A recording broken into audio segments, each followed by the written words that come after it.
Hello दोस्तों, नमस्कार। कैसे हो आप सब? आशा करते हैं आप सब कुशल मंगल से होंगे। स्वागत है मेरे इस चैनल पर। अगर आप चैनल पे नए हैं तो कृपया करके चैनल को सब्सक्राइब करना ना भूलें। अगर वीडियो पसंद आया तो वीडियो को लाइक और शेयर करना ना भूलें। आपको बता दें कि आज हम नाथ संप्रदाय की शुरुआती दौर के बारे में जानेंगे, जिसमें भगवान शिव से यह ज्ञान सप्त अर्षियों को मिला। इन अर्षियों में ब्रह्मा जी के पुत्र अत्रि अर्षि भी थे। अत्रि ऋषि के पुत्र भगवान दत्तात्रेय जी थे, जिनको शास्त्र में त्रिदेवों का पूर्ण अवतार माना जाता है। भगवान दत्तात्रेय को ही तंत्राचार्य भी कहा जाता है। इन्हीं से ये ज्ञान मचेंद्र नाथ जी तक और उनसे गुरु गोरखनाथ तक फैला।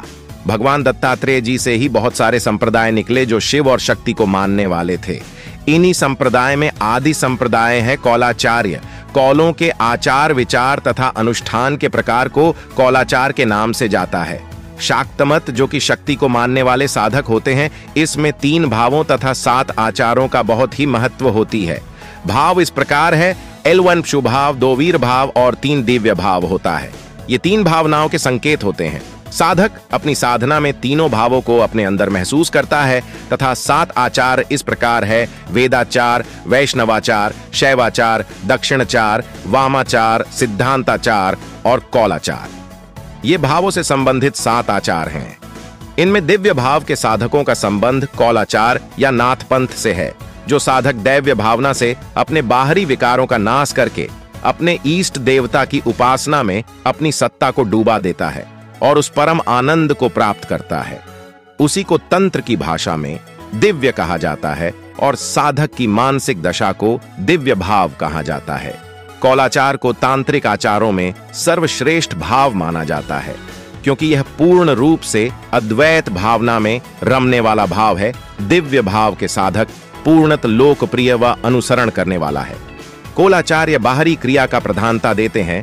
कुछ संप्रदाय के आचार्यों के मत अनुसार समयाचार ही श्रेष्ठ व विशुद्ध तांत्रिक आचार है तथा कौलाचार उससे भिन्न तांत्रिक मार्ग है।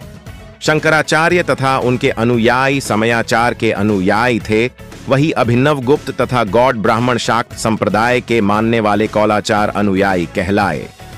समय मार्ग में आंतरिक भावों का बहुत महत्व है। आंतरिक योग से हृदय उपासना का महत्व है, तो कौलचार मत में बाहरी योग का बहुत ही महत्व है। बाहरी योग में 5 मक्कारों का प्रयोग होता है। यह इस प्रकार है: मध्य, मांस, मत्स्य, मुद्रा और मैथुन है। दोनों ही आचारों में उपासना का बहुत महत्व है। उत्तर केवल यह है कि समय मार्गी इन पदार्थों का प्रत्यक्ष प्रयोग न करके इनके स्थान पर आंतरिक पंचमकार का प्रयोग किया जाता है, जैसे अपने अंदर के पासु भाव की बाली देकर उसी के मांस का सेवन करना। इंगला पिंगला और सुसमा को योग से उस शिव रूपी ब्रह्मरंध्र में मैथुन करना होता है। इसी प्रकार समयाचार में पंचमकारों का प्रत्यक्ष प्रयोग ना करके अपने शरीर के भीतर उपस्थित मकरों का प्रयोग करना होता है। कौलचार इन वस्तुओं का उपयोग प्रत्यक्ष करते हैं पूजा करने के लिए। कौलों को 2 आंतरिक भेद मिलता है। उनके अनुसार पूर्व कौल, जिन्हें हम वामाचार्य भी कहता है, श्री चक्र के भीतर स्थित योनि की पूजा करते हैं। वही उत्तर कौल सुंदरी तरुणी के अप्रताक्सिया योनि के पूजन करते हैं और अन्य मक्कारों का भी प्रत्यक्ष प्रयोग करते हैं। उत्तर कौलों के विवाद के बाद पूर्वी कौलाचार वामाचार के नाम से जाना जाने लगा, जिसका अर्थ होता है बया हाथ। कौलाचार के इस उत्तरकालीन रूप पर तिब्बती तंत्रों का प्रभाव बहुत हुआ।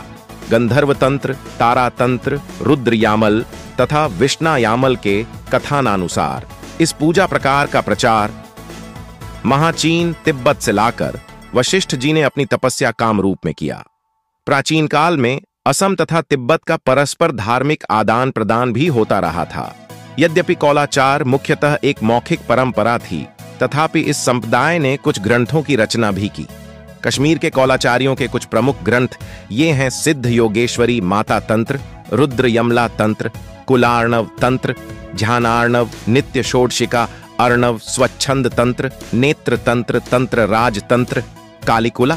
इसी संप्रदाय में 80 सिद्ध और 9 नाथ भी हुआ।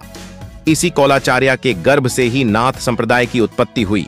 हालांकि वामाचार्य में योनि पूजा का बहु ही महत्व था और जो वामाचार्य में साधक पुरुष और महिलाएं दोनों होती थीं।